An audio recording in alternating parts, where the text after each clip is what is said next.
오늘 원래 도미니카와 야구 세션에는 움베르토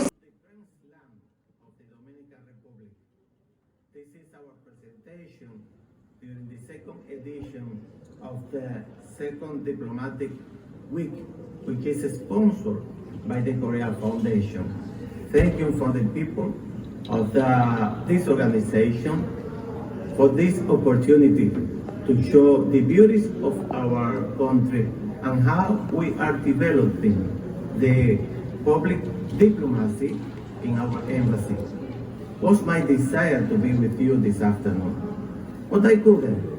All our people are with you to show how we are working for better relationships between Korea and the Dominican Republic. And for that, we have a small presentation at the beginning that we want you to enjoy. Enjoy it very much. Have fun. Tanzania. Good afternoon, everybody. My name is Alex Pina. I'm one of the counselors at the Embassy of the Dominican Republic. As you know, my colleagues and I are here today to share a little bit about the Dominican Republic's experience with public diplomacy, and more specifically, public diplomacy through sports.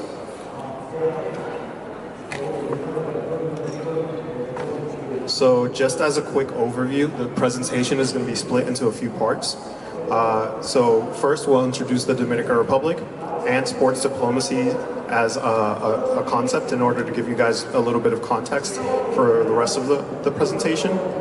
Then we'll move on to the Dominican Republic's use of sports diplomacy to advance our goals, followed by examples of sports diplomacy here in Korea. So just to set the tone for the presentation, we'd like to begin with this quote from Peter Mir. So the best poet of the Dominican Republic, Peter Mir, once described our land in the following way. Hay un país en el mundo colocado en el mismo trayecto del sol. There's a country in this world that's placed on the same path as the sun. So we'd like to share a little bit more about that sun-filled place. So the Dominican Republic is about 50,000 square kilometers filled with smiling, laughing people. We're actually always laughing about something. We think everything's funny. As you see, we also have some of the most pristine and beautiful beaches in the world, and lots of sunny days and lots of delicious food. Colonial architecture dots our cities, especially our city of Santo Domingo, which is actually the oldest European capital or European settlement in the Americas. Verdant green mountains throughout our landscape. We actually have the highest mountain in the Caribbean. It's about 3,000 or a little bit over 3,000 meters. Just for reference, Halasan in Korea is only 2,000 meters tall, so it's bigger than Halasan. And above all, the Dominican Republic has plenty of peace, serenity, and welcoming arms for anybody who wishes to visit, and for those of us who are lucky to call it home. We're a tiny piece of paradise, and we encourage everybody to explore all that we have to offer. So you're probably still wondering, where's the Dominican Republic? In terms of location, we're right at the center of the Caribbean, right at the heart of the Caribbean, near Cuba, right next to Haiti. In terms of population, we're about 10 million people. Our official language is Spanish, and like I said, our capital city is Santo Domingo.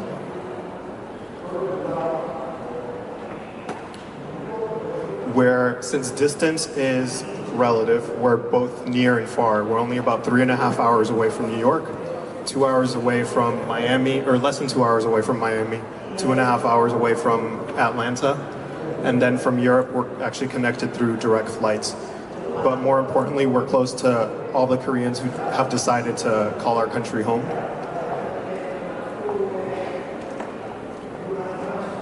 Our culture is actually a crossroads of many different things that have added to our national identity.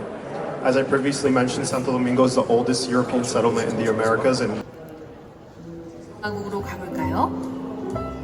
Gracias Carolina y bienvenidos a un espacito de República Dominicana aquí en Seúl, que es la capital de Corea del Sur. Está nuestra bandera, por supuesto. Yo soy Humberto Salazar, el embajador de la República Dominicana asignado aquí a la República de Corea. Nuestra bandera, este es nuestro espacio en la exhibición de los países del Sistema de Integración Centroamericano que tenemos patrocinado por Korea Foundation y estamos inaugurando en el día de hoy. Nuestra máscara tradicional, esta máscara es la que usamos en los carnavales. Las personas en el carnaval en la República Dominicana usan estas máscaras cada domingo durante todo el mes de febrero. 3 domingos usan las máscaras y el 4º domingo entonces se quitan las máscaras para que las personas puedan ver quién era el que participaba en la fiesta de carnaval durante toda la semana. La República Dominicana, por supuesto, que se caracteriza por las más bellas playas de todo el Mar Caribe. Nosotros fuimos la puerta de entrada de España hasta el Nuevo Mundo, hasta las Américas. El lugar que, según el diario de Cristóbal Colón, quien fue el que descubrió América, dice la tierra que más amó el almirante Cristóbal Colón. Y aquí tenemos, porque somos llamados la isla del merengue. Merengue, bachata es nuestra música, la bachata que tanto le gusta a los coreanos, que incluso hay academias para enseñar a bailar merengue y bachata aquí en Corea, pues viene de la República Dominicana, es nuestro baile típico. Y si tú quieres, Carolina, yo te doy una clase de bailar merengue en vivo, sin música. Para los coreanos solamente tienen que mover las caderas. El merengue se baila así, simplemente se baila así. Y por eso...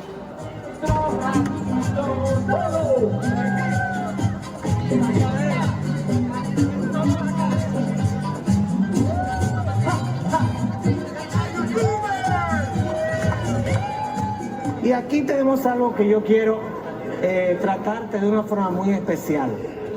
Estas muñecas. Estas son nuestras muñecas típicas. O sea, en la República Dominicana vas a encontrar este tipo de muñecas en las cuales podrías ver que tienen una característica especial. No tienen cara. ¿Ves? La cara no tiene ojos, la cara no tiene boca, la cara no tiene nariz, y eso tiene una razón de ser. ¿Por qué nuestra muñeca típica no tiene cara? Porque la República Dominicana es una mezcla de muchas cosas.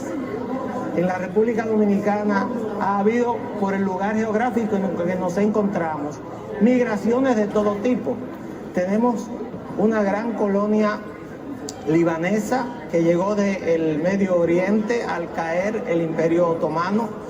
Tenemos una colonia judía en la costa norte que llegó en medio de la Segunda Guerra Mundial.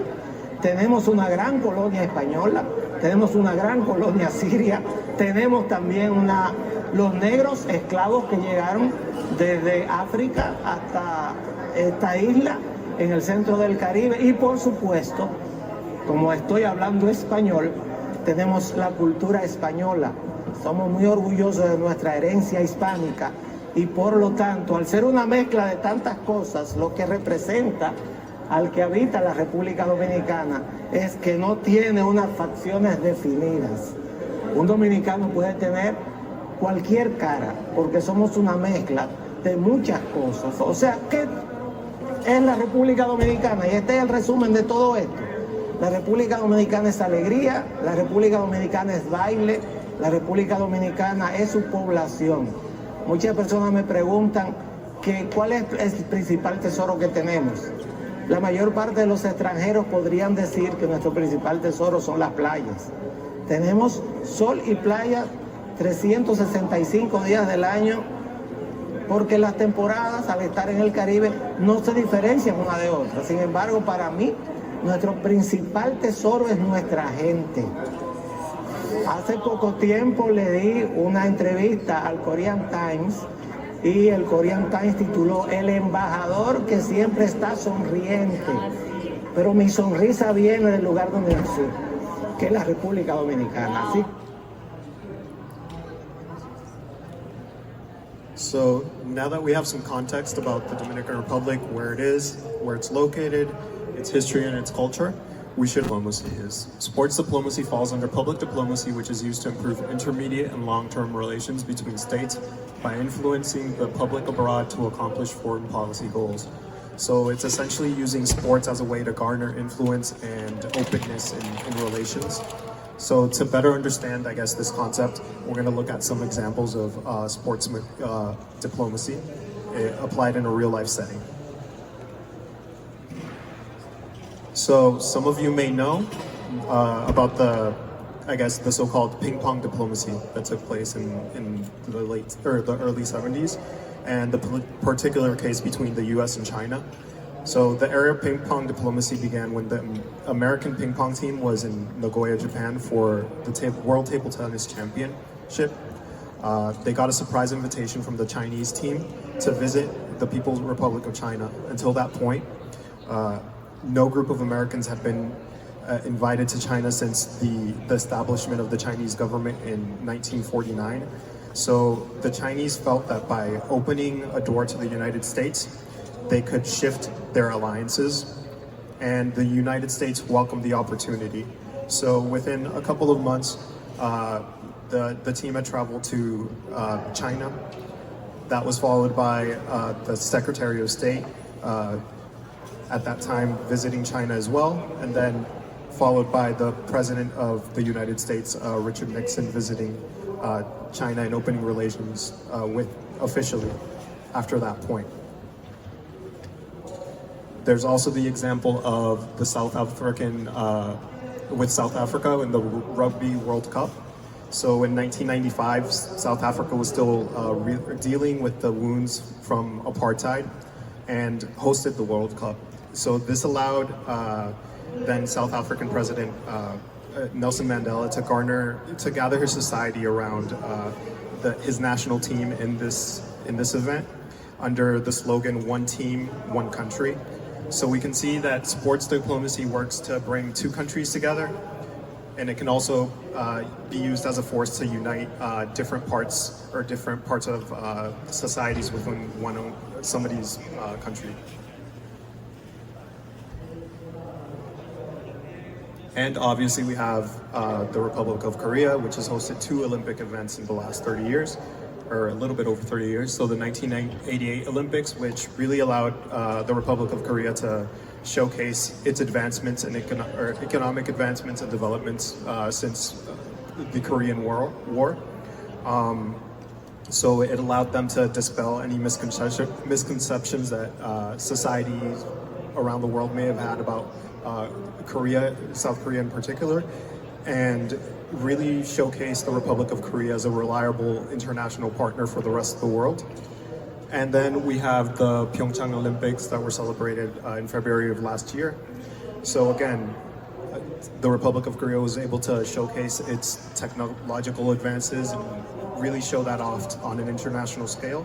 But just as importantly, it was used as a platform to, I guess, make an outreach to the North Korean government as well. So the inter-Korean dialogues really began, the most recent set of inter-Korean dialogues really began starting with the Pyeongchang Olympics. So we decided to include, speaking of North Korea, we decided to include this image even though we know it's a little bit controversial. Just as an example of how two very different people can be united through sports. So there's Kim Jong-un, and then there's Dennis Rodman, who was a famous basketball player in the United States, known for how eccentric he is. So it's just a way to people that are from completely different worlds can come together under sports. So that's why we decided to include this image.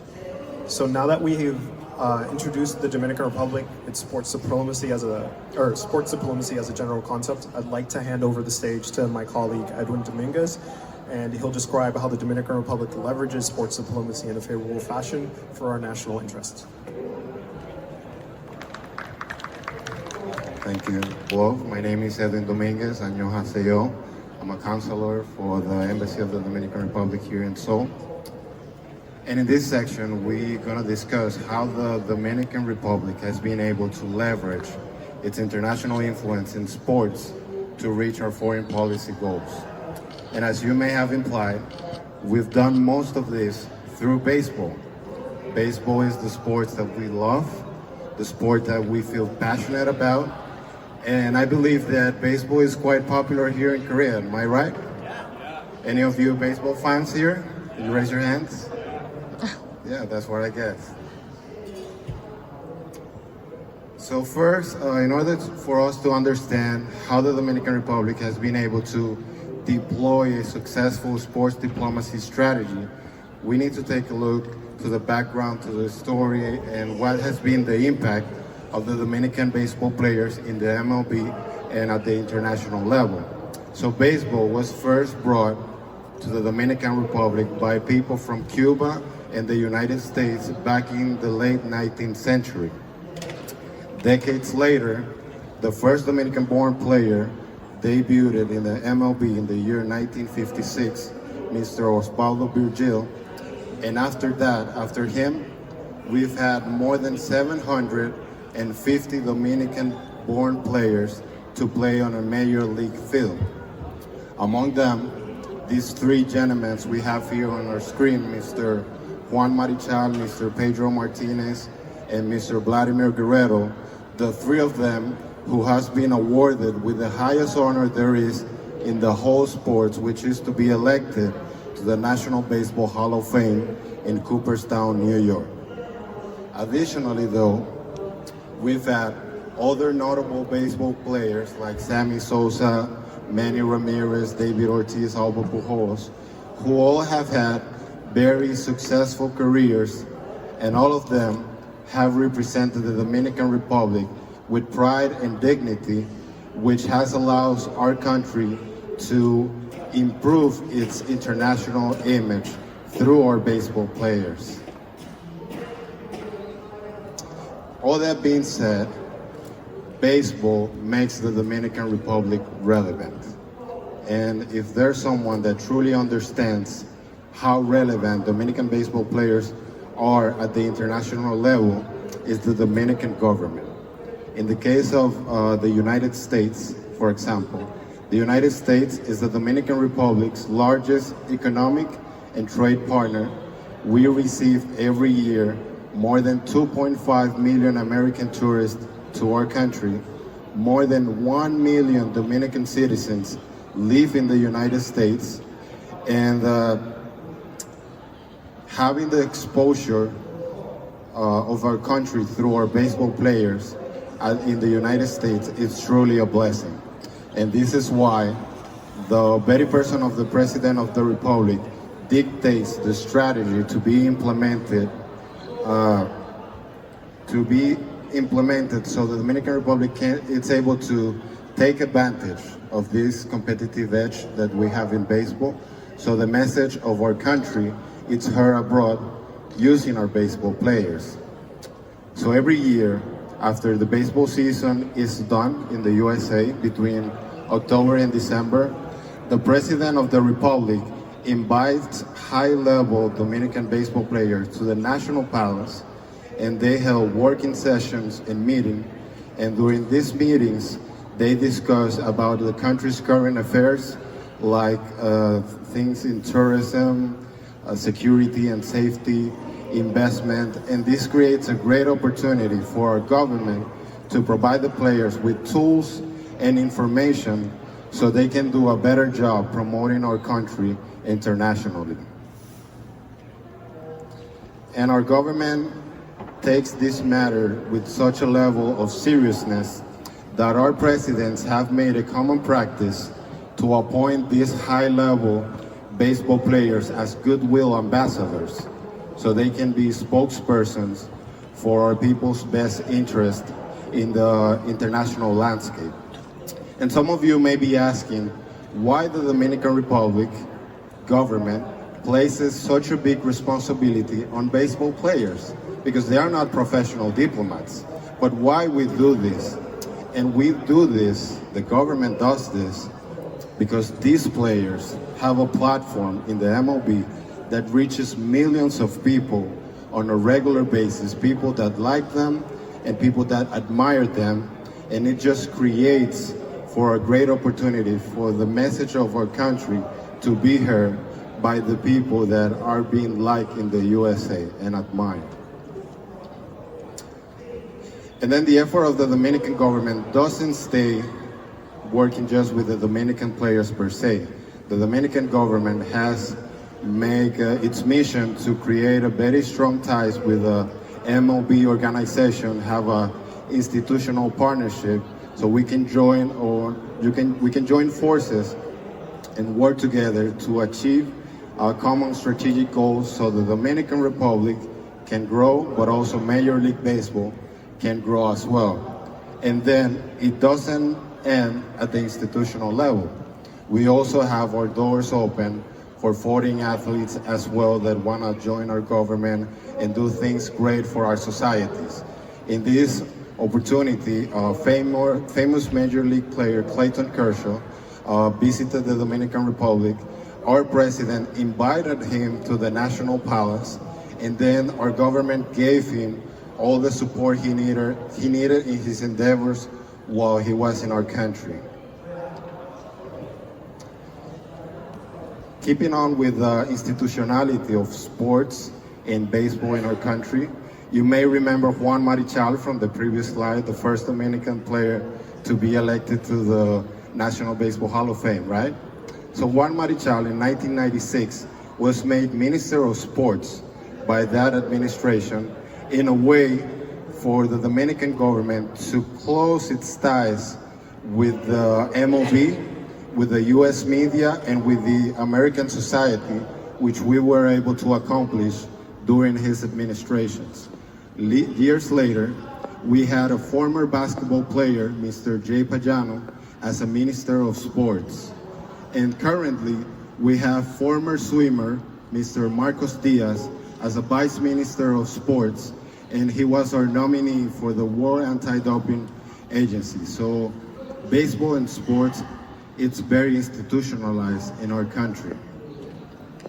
And keeping with the institutions, the Ministry of Foreign Affairs of the Dominican Republic, under current administration of His Excellency Mr. Miguel Vargas, has made a great job in teaming up with Dominican baseball players so they can promote our best cultural values and help us improve our national brand.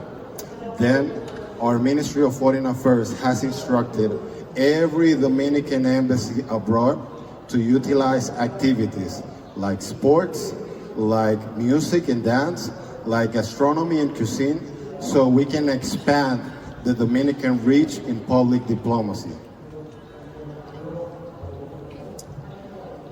So we have talked about how the Dominican Republic prepares its players so they can promote our country and represent us in the best way. But let us also take a look as to how the Dominican baseball players have been able to masterfully execute that sports diplomacy / baseball diplomacy strategy. In 1998, Sammy Sosa from the Dominican Republic and Mark McGwire from the United States went on a home run battle, which helped raise and lift baseball popularity after it was going through a crisis due to a labor strike in 1994. After this home run battle in 1998, Sammy Sosa from the Dominican Republic became a national hero in the USA, national hero in our own country, and some sort of a global icon. Then, in 2001, tragedy struck to the USA. And Sammy Sosa had a gesture with the American people that they still remember, and we're gonna show you just in a moment in a video we prepared for you. The second case is with David Ortiz, former Boston Red Sox player, nicknamed Big Papi. Big Papi had a very emotional speech to the city of Boston after the Boston Marathon bombing in 2013, which helped raise the city's morale at that time of struggle. And we also have a video here that we want to share with you in just a bit about these two cases, because a fundamental role of diplomacy is to show solidarity in times of struggle and tragedy. And the Dominican Republic was able to show this solidarity in these two occasions through our baseball players, doing this baseball diplomacy. And now we can see the video. So this was the first game of the Chicago Cubs after the September 11 terrorist attacks in 2001. And Sammy Sosa went onto the field carrying and waving an American flag. He was telling the people, we are with you. The Dominican Republic is with you in these difficult times.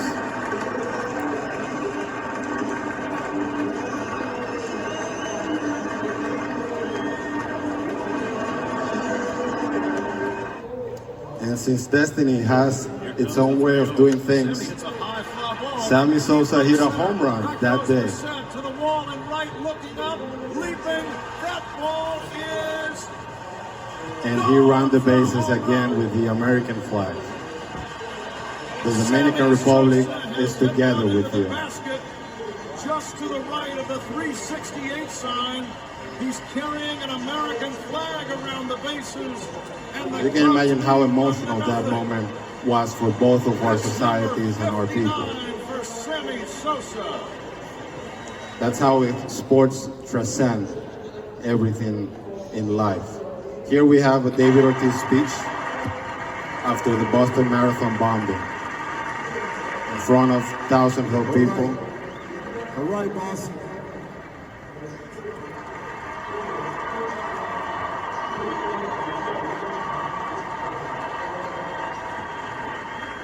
This jersey that we wear today, it doesn't say Red Sox.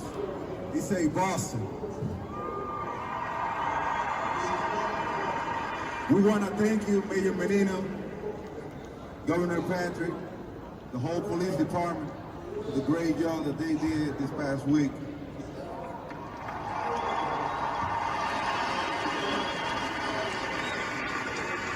This is our city. And nobody gonna dictate our freedom. Stay strong. Thank you.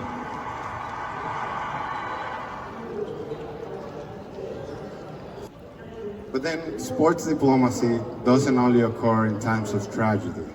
Through baseball and through our baseball players, the Dominican Republic, as Alex mentioned before in his words, has been able to showcase the world that the Dominican people are people that are always smiling, people that are happy, people that want to be friends with each one, and most importantly, our baseball players, every day they step onto the field, they send a message that the Dominican Republic is a peaceful country and is a country that is striving for the well-being of all humankind. And to end this section, we wanted to share with you this quote from Will Ferrell, one of our Hollywood superstars, one who said that they say nothing's more American than grabbing a hot dog, heading to the ballpark, and watching 9 guys from the Dominican Republic make magic on the field. And this is just an illustration on how an effective sports diplomacy, baseball diplomacy strategy can reach people's minds and people's heart and really have an impact in their lives. So now I'm going to leave you with my colleague, Mr. Lascelles Thomas, who's going to explain how the Dominican Republic and its embassy here in Seoul has been working to utilize baseball to promote the best values of our country. Thank you. Well, good morning, everybody. Good afternoon. As Edwin mentioned, I'm Lascelles Thomas. I'm also a counselor in the Dominican Republic Embassy, and I will explain a little bit about what we do in the embassy for the Dominican baseball diplomacy in Korea. Alex and Edwin already share interesting facts about sport diplomacy and how the Dominican Republic uses it for its diffusion of the culture. And as already mentioned by Alex and Edwin, the Dominican Republic, like Korea, attaches great importance to public diplomacy, with sport diplomacy being one of the pillars of this strategy. In this section of the presentation, we want to share about the presence of Dominican baseball in Korea and how it has contributed to diplomacy and the impact that has caused here in the Republic of Korea. But first, let me start with this question. Did you know that 21% of all the foreign players that have played in the Korean Baseball Organization, the KBO, have come from the Dominican Republic? It was also an interesting fact for us. So I want to briefly mention what has been the performance of the Dominican athletes in the Korean League. According to statistics, 382 foreign players have participated in the history of the KBO. And of those 382, 79 are Dominican players. This accounts for the 21% of all the foreign players in the history of the KBO. In 1998, the first Dominican players in the KBO debuted. Their name was Jose Parra with Samsung Lions and Junior Felix with LG Twins. A very interesting fact is that in 2001, that was the year with the most Dominican players in the KBO. It's 15 players, and this taking into account that at the time it was 8 teams in the season, and each team were allowed 2 foreign players at that time. So it's a big number, 15 players in the season. Oh, actually, we have 5 Dominican players in the Korean League. 2 are playing for KT Wiz, 2 for SK, and 1 for LG Twins. So, sport has fostered globalization through international leagues and competitions. Edwin has mentioned a little bit of history about it, and certainly through sport diplomacy. In the case of the Dominican Republic, an example of sports' role in organization in globalization through Korean professional leagues include the Korean Baseball Organization and the Korean Federation of Volleyball. That's the code. So, the Dominican baseball diplomacy in Korea goes in line with the Dominican strategy for sport diplomacy promoted by the presidency. So the embassy, we team up with Dominican Star at the Korean Baseball Organization to promote the Dominican culture through them. So in the picture you can see that's Ambassador Humberto Salazar. He's meeting with the KBO stars Raul Alcantara and Mel Rojas. And in the other slide, in the other picture, he's teaming up with the Korean authorities of the KT Wiz. These professional young athletes, as goodwill ambassadors of our country, play key roles in sport diplomacy as they reach millions of people through this platform, as Edwin said before. So, we want to share an example of what has been achieved through sport diplomacy because of the participation of Dominican players in the KBO. In May of 2017, the Korean baseball team, Hanwha Eagles, in collaboration with our embassy, prepared a special day, and it was designated as the Dominican Republic Day. This was in honor of the 3 Dominican players that were participating in the team in that year. Actually, at the moment, the teams allowed 3 foreigners per team, and in that year, the 3 foreigners that were playing were from Dominican Republic. So also that day, the team invite the community, all the Dominicans that reside in Korea that could attend the game, to participate in the game. And we were invited to the field where the national anthem of the Dominican Republic was sang. Also, they prepare commemorative shirts and a lot of informative material from the country to be provided to the Koreans. Also that day, the public waved the flags of the Dominican Republic, and it's a gesture that we really, Dominicans, appreciate. This is an example of how sport diplomacy can reach to the people. This is a picture of the Dominicans gathering here in Korea, and we gather around baseball. Dominicans, we really love baseball. So as a part of our embassy work, we create opportunities to physically bring our community together, where we become mesmerized and united, Dominicans and Koreans, and in this occasion, it's all through sports.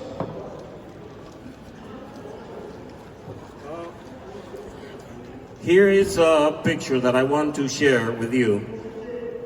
And before that, I want to say that when people make bonds, it's commonly because they have similar interests or hobbies.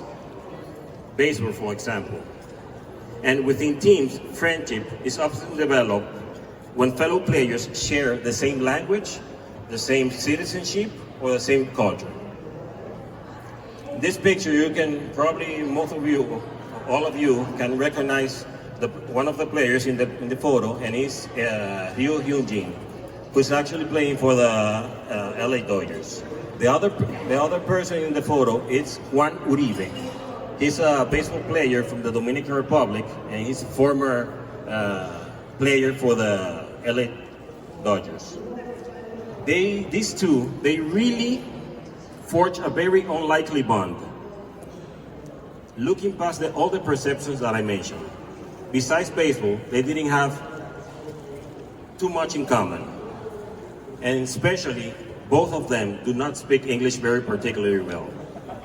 But their relationship was described by all the media, and you can see a lot of videos and how they fool around, how they play. They call it Uribe. And we think this is a vivid example of what we are trying to achieve through sport diplomacy, and it's overcoming barriers among human beings.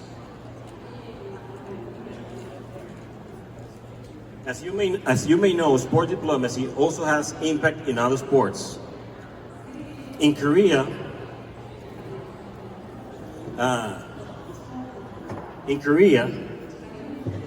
it's an approach that transcends all sports. And the Dominican Republic is working hard so that the Dominican athletes have opportunities in other branches of sports. Out of Korea, we have Al Horford in basketball, who plays for the Boston Celtics. In the Spanish League, we have Junior Firpo. You can see that's Betania de la Cruz in the Korean volleyball team. She played several times here for the GS Caltex. And in the top picture, you can see that's Felix Sanchez, who participated in the IAFF here that was celebrated in Daegu in 2011.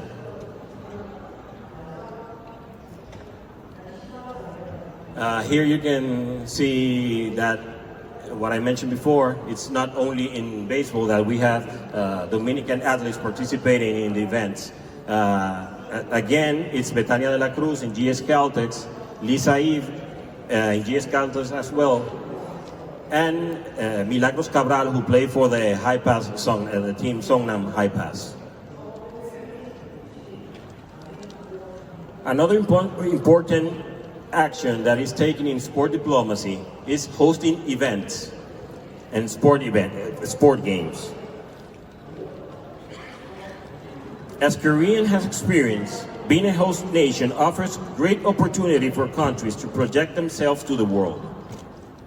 In 2003, the Dominican Republic hosted the Pan American Games, which contributed to the strengthening of regional integration among member countries. This also served as a meeting point between sister countries to strengthen ties between our nationals and promote our culture. With a good sport diplomacy program, hosting sports events allows for greater social inclusion, peaceful coexistence, and intercultural dialogue. You could see all these examples through our presentation that was explained by Alex in the beginning. We know that Koreans also enjoy very much golf.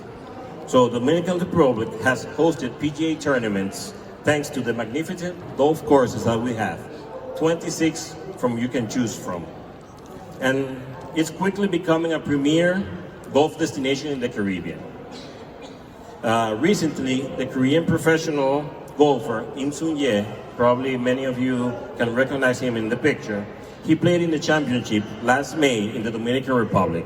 He achieved 5th place, but he did a really good job.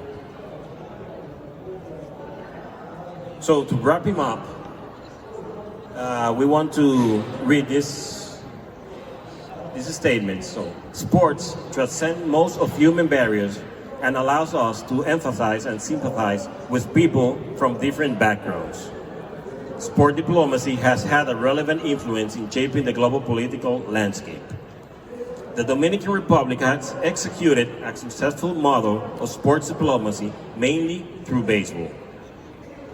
We understand the need to diversify and are giving more support to athletes in other disciplines and in different regions around the world.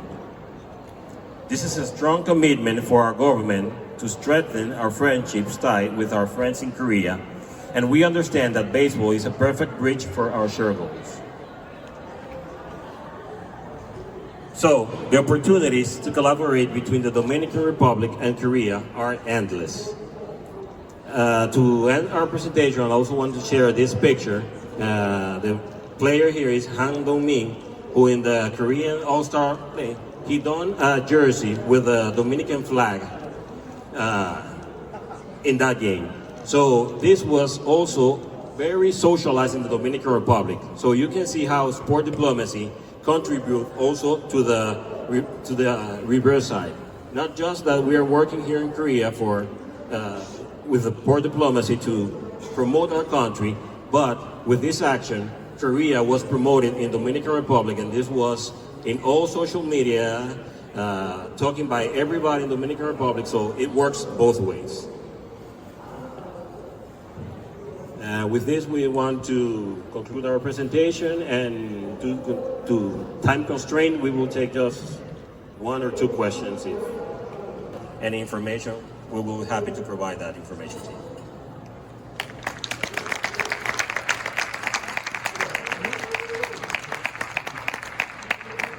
네, 끝까지 자리 지켜주셔서 감사합니다.